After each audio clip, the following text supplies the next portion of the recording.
I transmigrated into the son of City A's richest man. Coincidentally, the male lead intern and I happened to share the same birthday. Yet my fiancée, the female lead, abandoned me. She went to the seaside to celebrate the birthday of an intern. She said, "George, so many people are here to celebrate your birthday, but Makoto has only me. What's there for you to be upset about?"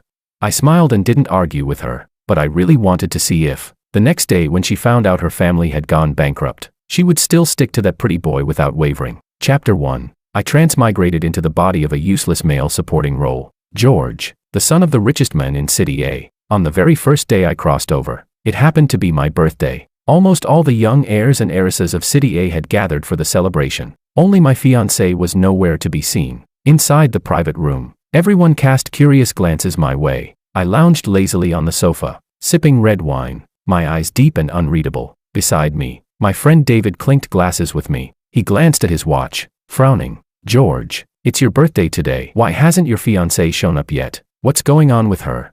Just then, a gasp of surprise rippled through the crowd. Everyone turned to see what was happening. When their eyes returned to me, their expressions had become complicated. Some mocking, some sympathetic, and some gloating over my misfortune. David's face darkened as he handed me his phone. On the screen was my fiancée's latest social media post. On the terrace of a seaside villa, she was half kneeling on the ground, personally fastening a $1 million watch onto the wrist of an intern. Their eyes were locked, brimming with intimacy. Beside them stood a massive cake. The caption read, "The best you deserve, the most beautiful scenery and the finest gift. Happy birthday. May my Makoto always be happy." Damn it, Willow is really something else. I'm calling her right now.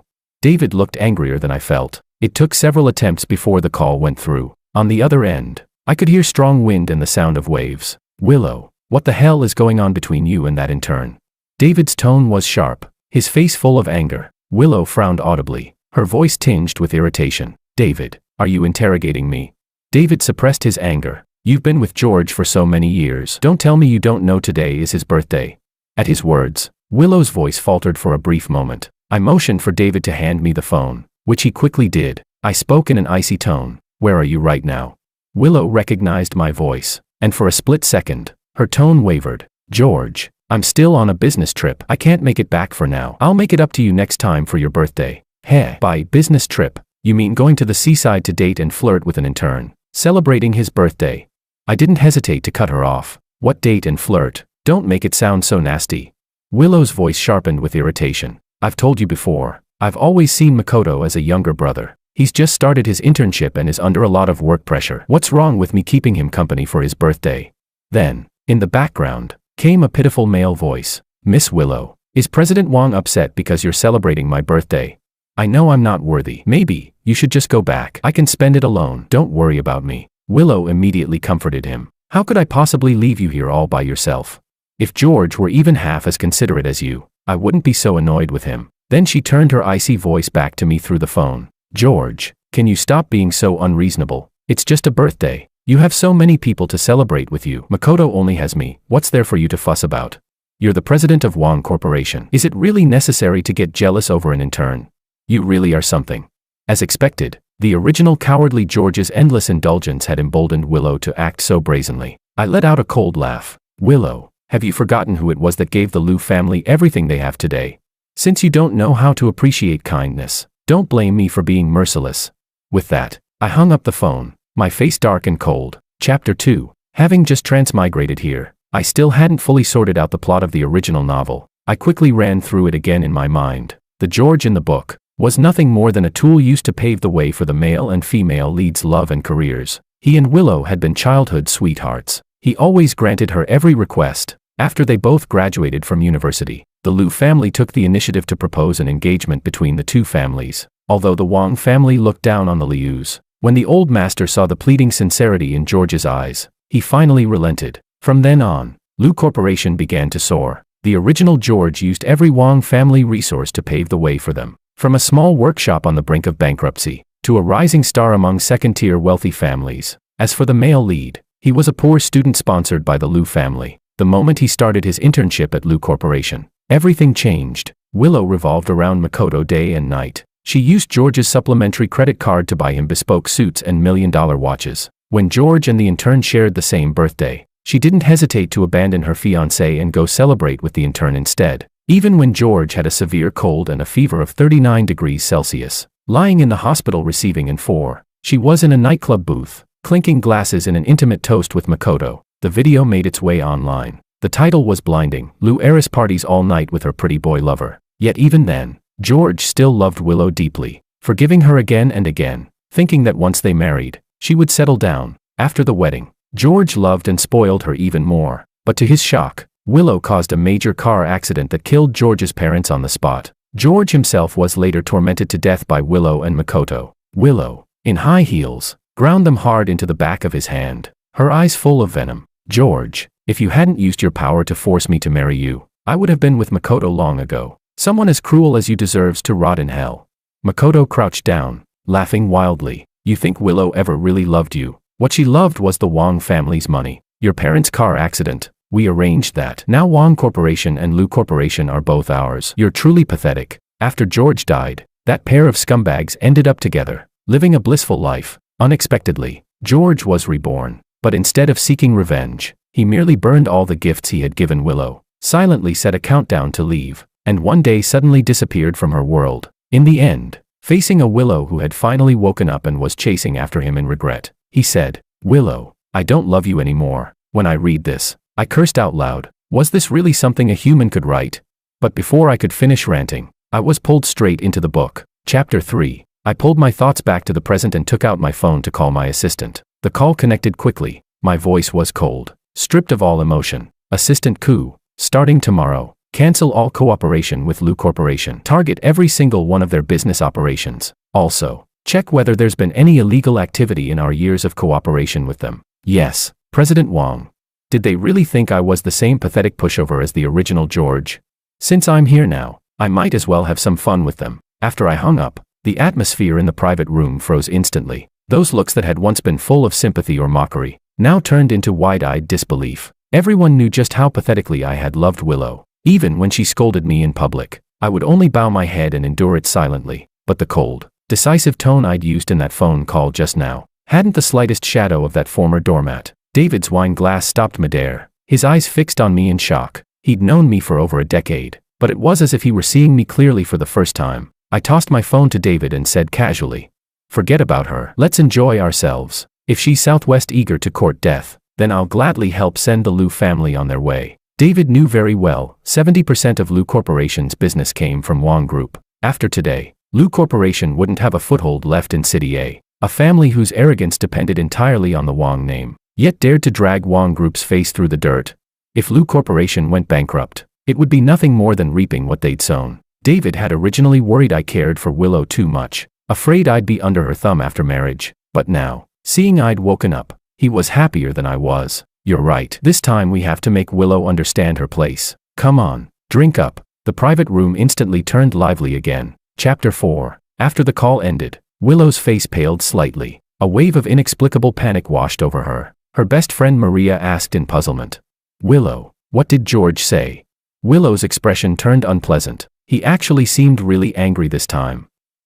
His tone was harsh. Maria scoffed. "Please, you just came out to celebrate Makoto's birthday. What's there to be mad about?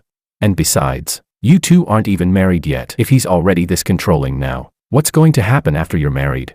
I'm telling you, you can't spoil men too much. Take this chance to knock the temper of his into shape." Hearing that, Willow felt George was just making a fuss over nothing. "Maria, you're right as always. He's treated me so well all this time. This is just him throwing a tantrum. When I get back, if he doesn't properly apologize to me, I won't forgive him easily."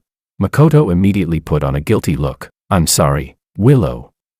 It's all my fault. I didn't even know today was also President Wong's birthday." As he spoke, tears began to fall. "I know you're usually so busy. I just wanted to use my birthday to give you a chance to relax. I really didn't think President Wong would be upset. This is all my fault. When we get back, I'll go apologize to him myself. If he wants to yell at me or hit me, I won't fight back. Just don't let this affect the relationship you've built over so many years." Seeing Makoto's tears drip down, Willow's heart ached for him. She hurried to wipe them away. "Makoto, you're just too kind. This has nothing to do with you. I've spent so many birthdays with him already. What more does he want? It's George who's being petty. When we get back, I'll make him apologize to you." Makoto lowered his head, eyes rimmed red, but the corner of his lips curled into a triumphant smile. He leaned into Willow's embrace, his voice trembling slightly. "Willow sis, you're so good to me. Unlike my life before, which was so hard, with no one to care for me. You're the only one who's ever treated me like a real brother." Those words hit Willow right in her soft spot. She didn't push him away. Instead, she gently patted his back, her gaze full of pity. "From now on, you'll have me to care for you, as long as I'm here. If anyone dares bully you, I won't let them off. From now on, I'll celebrate your birthday with you every single year." Chapter 5. The next morning, Diego Lu, head of the Lu family, had just arrived at the office when his secretary came hurrying over in high heels, her face filled with unprecedented panic. "Miss Lu, bad news. Early this morning, our investors called to say they're pulling out." "What?" Diego's eyes widened, disbelief written all over his face. The secretary's expression was grave as she continued. "Miss Lu, it's not just one. All of our investors and partners have unilaterally canceled their cooperation with us. And the bank just called too. They said Lu Corporation's credit rating isn't sufficient. Our loans have been frozen. They're demanding we immediately repay all previous loans, or they'll take us to court." Diego grabbed the secretary's arm, his knuckles turning white. "What did you say? Say it again." Startled, her voice trembled. "All of our partnerships, they're all gone. The loans too. How is that even possible?" Diego refused to believe it. Many of his projects were already halfway complete. If both investors and suppliers pulled out, and the bank demanded repayment, Lu Corporation would face an unprecedented crisis. One wrong step, and the entire Lu family could collapse overnight. After all, these people had only agreed to work with the Lius because of the Wang family's influence. The Wang family practically ruled City A's business world. If they pulled funding and canceled deals now, weren't they afraid of offending the Wangs? Just then, another secretary came rushing in, her voice shaking. "Miss Lu, the construction site just called the president's office. Many of our sites have been inspected and ordered to shut down. They said our projects have safety hazards." Bang. Diego exploded, smashing a priceless crystal ornament on his desk to the ground. It shattered into pieces with a loud crack, making both secretaries jump in fright. The veins on Diego's forehead bulged. "Something's not right. This is far too strange. Who dares to move against my Lu family? They must have a death wish." As long as the Wang family hadn't abandoned them, none of this would be a problem. Everything could still be salvaged. Calming himself down slightly, Diego felt a bit more at ease. He quickly pulled out his phone with trembling hands and called me. Chapter 6. I sat in the top floor office of Wang Group's headquarters, coldly watching my phone ring non-stop. The caller ID read, Diego Lu. Spread out before me was a stack of his files: financial fraud, tax evasion, commercial scams. The Lu family had been running rampant under the shelter of the Wang family's name, utterly lawless. With this pile of evidence, he could easily spend the rest of his life behind bars. It wasn't until the fifth call came in that I finally answered at a leisurely pace. On the other end, Diego's voice was so frantic he was nearly in tears. "George, you finally answered. Early this morning I got word that all of Lu Corporation's investors and partners have pulled out and canceled their contracts. Do you know what's going on?" My tone was icy, devoid of any warmth. "Oh, is that so? Seems they reacted quite quickly." Diego's heart sank. He stammered nervously. "George, what do you mean by that?" I said flatly.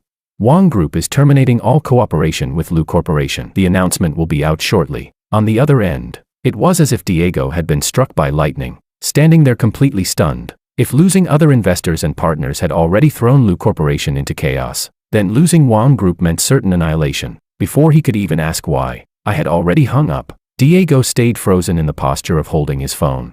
The beep, beep, beep, echoing in his ear like a hammer, pounding again and again on his skull, leaving his mind blank. "Wang Group is canceling cooperation," he muttered to himself, his face turning from pale to ashen, until his knees gave out and he collapsed into his office chair. The two secretaries were so frightened they didn't dare make a sound. The entire office fell into a deathly silence. No, impossible.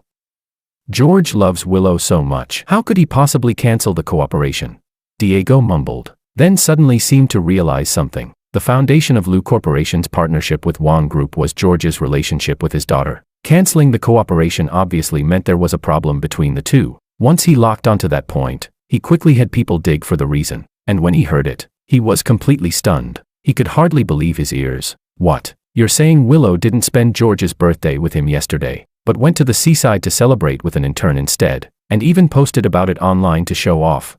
Chapter 7. Yes, Miss Lu. A lot of people were there last night and heard President Wang give the order in person. Not only will he cancel all cooperation with our Lu Corporation, he's also ordering a thorough investigation into whether we've engaged in any illegal practices during our years of working together. A rush of fury shot straight to Diego's head, his vision darkening. He sprang from his chair, grabbed a stack of documents from his desk, and hurled them violently to the floor, papers scattered everywhere, a few drifting to the secretary's feet. Unfilial daughter, that wretched girl.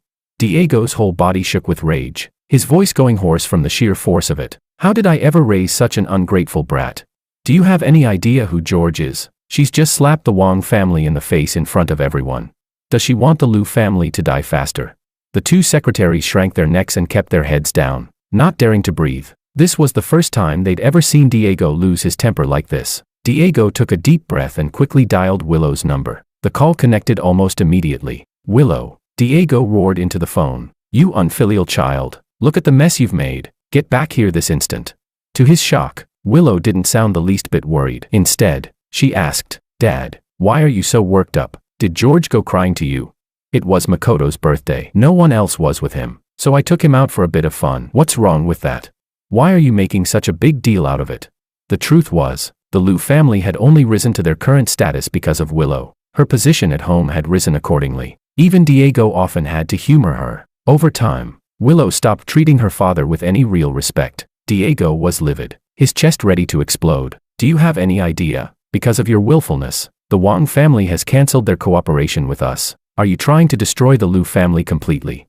Willow let out a cold laugh. Oh, please. George has obeyed me since we were kids. Calling him my simp wouldn't be an exaggeration. This is just his way of trying to force me to back down. How childish. Once I go back and coax him a little, it'll be fine. Do you really think he'd dare to go after the Lu Corporation for real? Diego could hardly believe what he was hearing. With investors pulling out and partners canceling contracts, the situation was already a raging fire, and she still thought George was just joking. Chapter 8. But the next second, a sickly sweet, overly affected male voice drifted through the phone, the kind of tone that made Diego's stomach turn. Willow, stop answering the phone. The tuna sashimi today is really good, try some. Here, Willow, let me feed you. Makoto, you're such a good boy. Diego's roar erupted again. Willow, do you want to drive me to my grave? Do you want to see the Lu family ruined before you'll be satisfied? That shout made Willow's brows knit tightly. If it weren't for her, would the Lu family even be where it was today? Her own temper flared, and she raised her voice. Dad, will you quit it already? I told you. George is just throwing a tantrum. Look at how worked up you are. You don't even have the dignity of a Lu family patriarch right now. Enough. Stop calling me. I'm eating with Makoto, and you're ruining the mood. With that, Willow hung up without hesitation. No matter how many times Diego called back, she didn't pick up again. Diego's vision went black, and he nearly collapsed on the spot. He couldn't believe he had raised such a brainless daughter. The marriage alliance between the Lu and Wong families had been a sure thing, but now, at this critical juncture, they were getting played by a poor student they'd once sponsored. Even if Willow liked Makoto, she should have kept it private. Could something like this be flaunted openly? She even had the audacity to post about it online. The Wong family wasn't just the richest in City A, they ranked in the top 3 on the international rich list. Did she really think the Wongs were fools? Diego smashed his phone to pieces, his breathing ragged, pacing back and forth anxiously in his office. He suddenly stopped, a ruthless glint flashing in his eyes. Send someone to the seaside villa. Bring those 2 idiots back, immediately. The seaside wasn't far from City A. At top speed, they could be back by afternoon. They had to calm George down at any cost. Otherwise, the Lu family was finished. Right now, all of Lu Corporation's projects were already at a standstill. Diego still had a few old friends from his business circles, and he wasn't about to sit and wait for death. He called them one by one, but without exception, either no one picked up, or if they did, they hung up after a few perfunctory words, claiming they were busy. It was the first time Diego had truly felt the crushing weight of the Wong family's influence, and it filled him with despair. Chapter 9. I was flipping through Makoto's file when my assistant knocked and entered, looking uneasy. President Wong, the head of the nursing home, just called. Makoto's mother has been physically abusing staff without reason. Also, several valuable items have gone missing recently, and according to security footage, it's very likely she was the one who stole them. But since Miss Lu was the one who arranged for her to stay there, they didn't dare take action without your approval, so they called to ask. I froze for a moment, then recalled that this had indeed happened in the original story. The Wong family's private nursing home was located in the forest park at the heart of the city, with convenient transport, a tranquil environment, and every leisure and entertainment facility one could want. It was the finest nursing home in the entire province, perhaps even the country. Its residents were all high-ranking officials, wealthy elites, or their close relatives. Even retired senior officials would stay there for a while each year. Willow had arranged for Makoto's mother to live there, and the original George, that pathetic pushover, wouldn't have dared object. But I wasn't the original, and I certainly wasn't going to indulge her. I put away Makoto's file, stood up, and said, "Assistant Ku, let's go take a look at the nursing home." "Yes, President Wang." Ku hurried to follow my pace. When we arrived outside Makoto's mother's room, we heard loud, shrill shouting from inside. "I'm here because your President Wang's fiancée personally arranged it. You lowlifes who look down on people, if you don't serve me properly, I'll have President Wang fire every last one of you. Get out, all of you, get out." A group of young nurses came out crying, clutching their swollen faces. Chapter 10. Ito's mother was lying in bed. The floor beneath was littered with sunflower seed shells and banana peels. She had one leg crossed over the other as she pulled out her phone and made a call. "Son, have you gotten Willow yet or not? The staff here at this nursing home are all useless lowlifes who look down on people. You tell Willow to hand this nursing home over to you. Let's see if anyone here dares look down on me again." Makoto's voice came through the line. "Don't worry, Mom. Just give me a little more time. I'll definitely get Willow. George is just a pathetic pushover. Once they're married, I'll have plenty of ways to make sure George dies without a burial place. By then, never mind the nursing home, everything the Wang Group owns will be ours." Standing at the doorway, I listened to Ito's mother and Makoto's arrogant little scheme, amusement flickering in my eyes. Beside me, Assistant Ku and the nursing home director looked so furious their faces had gone pale. Ito's mother was grinning from ear to ear. "Oh, right. Son, I just happened to get my hands on a jade bracelet a few days ago. The quality is excellent. You can tell it's worth a fortune at a glance. When you come back, I'll give it to you. You can use it to please Willow. She'll love it." "Mom, be careful not to let anyone find out. Those people have powerful backgrounds. Once we take over the Wang family, we'll have all the good things we could ever want." Ito's mother scoffed. "Please, when has your mother ever slipped up? And even if I were caught, isn't Willow there to cover for me? You think she'd just let me be?" Her mouth dry from talking, she shouted toward the door. "Someone, where are you nurses? Hurry up and bring me some water. Do you want to let me die of thirst?" I let out a cold laugh and nodded for the director to open the door. When she saw us, Ito's mother froze for a moment. "Who are you? Get out. Who said you could come in?" "Who am I?" I stepped up to her bed, looking down at her from above. "I'm the owner of this nursing home, George." Chapter 11. Ito's mother's expression changed, but she quickly put her arrogance back on. "So you're that pathetic little, I'll have you know. I was personally arranged here by your fiancée Willow. You'd better show me some respect." "Respect?" I turned to the director. "Director Ning, gather all the evidence of her behavior here over the past few days, assaulting staff, stealing property, file a police report." "Yes, President Wang." Director Ning immediately pulled out his phone to make arrangements. Ito's mother's face went pale and she panicked. She scrambled to sit up. You can't do this. Do you believe I won't have Willow break off your engagement on the spot?" I couldn't be bothered to argue. Security quickly rushed in. Director Ning barked. "Restrain her immediately. The police are on their way. Don't let her move the stolen goods." The nurses she'd slapped earlier lit up with excitement and rushed forward to help. Ito's mother shook with rage, cursing furiously. "What are you doing? Don't touch my things. I'm not a thief.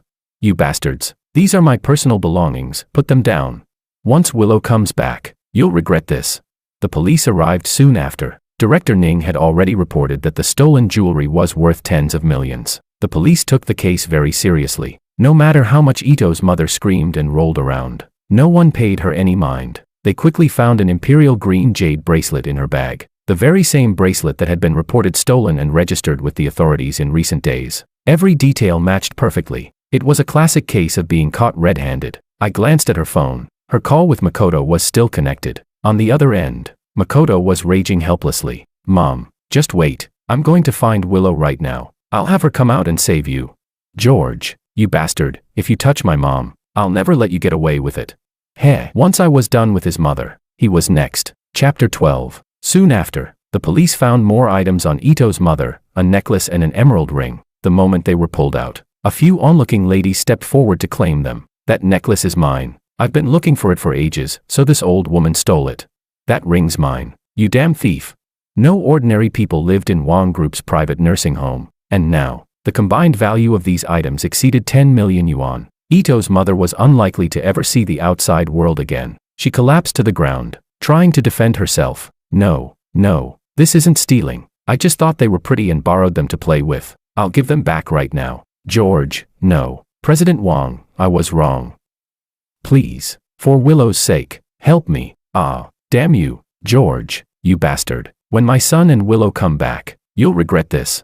But with the stolen goods and their owners both right there, the police had no patience for her excuses. They took her away on the spot. I had the nursing home present each of the distinguished residents who'd lost valuable items, with a supreme gold card granting them 5 years of completely free service at the home. As for the staff members who'd been bullied, each received a generous cash compensation. When I walked out of the nursing home, I took out my phone, only to see dozens of missed calls from Willow, along with a string of messages. George, how long are you going to keep this up? Get Makoto's mom out right now. Are you seriously making such a big deal over something so small? All I did was celebrate Makoto's birthday, and you've blown it into all this. Can't you be more reasonable? I'm telling you, when I get back, you'd better kneel and apologize to Makoto, or I'll never forgive you. The corner of my lips curled coldly as I replied with just one message. Sure, then don't you ever forgive me. Chapter 13. At the seaside villa, Willow's knuckles turned white around her phone when she saw my reply. Her chest heaved with fury. Oh, George, just you wait, let's see how I deal with you when I get back. She squeezed Makoto's hand, her voice turning soft. Makoto, don't worry, as long as I'm here, nothing will happen to your mother. I'll make sure you get an explanation. Makoto's eyes were red, tears flowing freely. It's all my fault.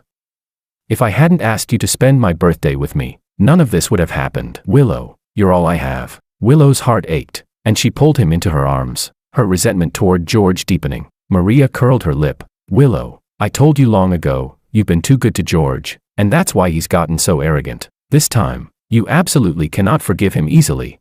I know. Maria, pack your things, we're going back right now to settle this with George.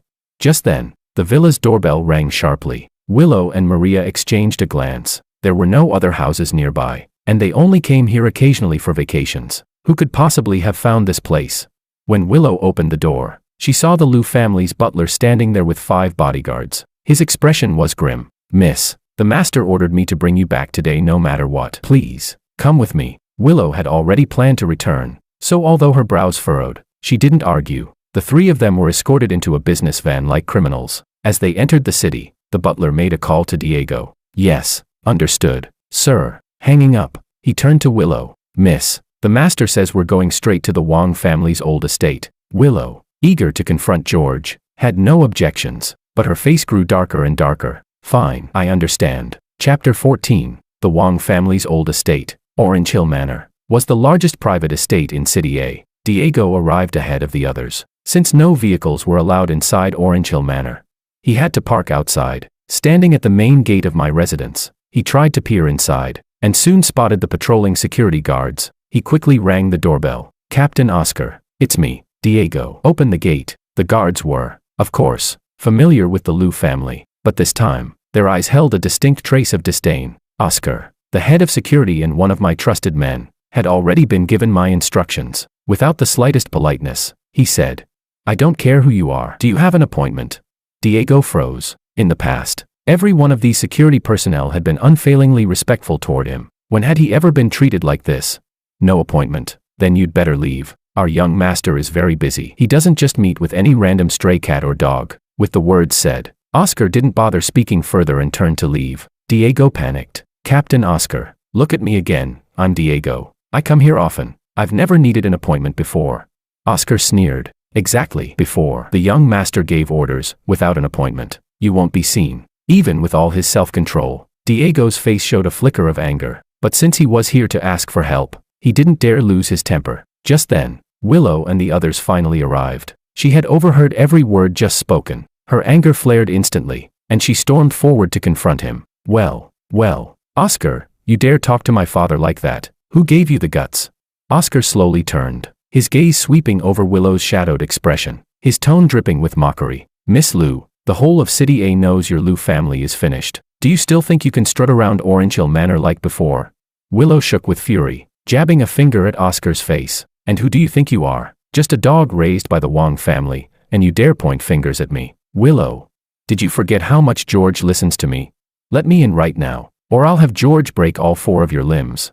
Faced with Willow's arrogance, Oscar began to wonder whether I truly intended to destroy the Liu family, or if I was simply trying to scare them. If it were the latter, and Willow really did marry into the family, offending her too severely would make life difficult for a mere head of security. With that in mind, he decided it was better to check first. After making the call, Oscar's voice turned cold. The young master says only the Liu father and daughter, along with Makoto, are allowed inside. Everyone else waits outside. Chapter 15. After entering the manor, Diego launched into a non-stop account of Liu Corporation's dire state, teetering on the brink of bankruptcy. He had no solutions left, and all his hopes now rested entirely on his daughter. The more Willow listened, the angrier she became. Her fists clenched so tightly her nails dug into her palms. George had always obeyed her every word, nothing more than her personal simp. How dare he? When we reached the main courtyard, she spotted me by the gates, leisurely sipping red wine. She charged toward me, her high heels clacking sharply against the stone path, each step pounding out her fury. George, you still have the mood to drink here? Do you know Makoto's mother is in the police station because of you? And do you even realize the state Liu Corporation is in right now? What exactly are you trying to do?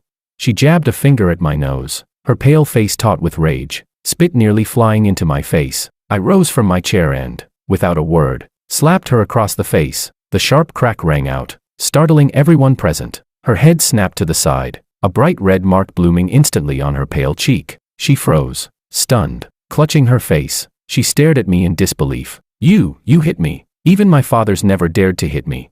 Her eyes were wide and round, her voice high-pitched from shock. George, how dare you hit me? In her mind, I was forever that obedient pushover, never daring to so much as raise my voice at her, let alone raise a hand. But now, she saw nothing familiar in me, only the chill and indifference in my eyes, utterly devoid of the old flattery and cautiousness. And for the first time, she felt an inexplicable pang of unease. Diego, alarmed, rushed forward to shield Willow, only to be stopped by my bodyguards. He stomped his foot in frustration, shouting at me, George, you've gone too far.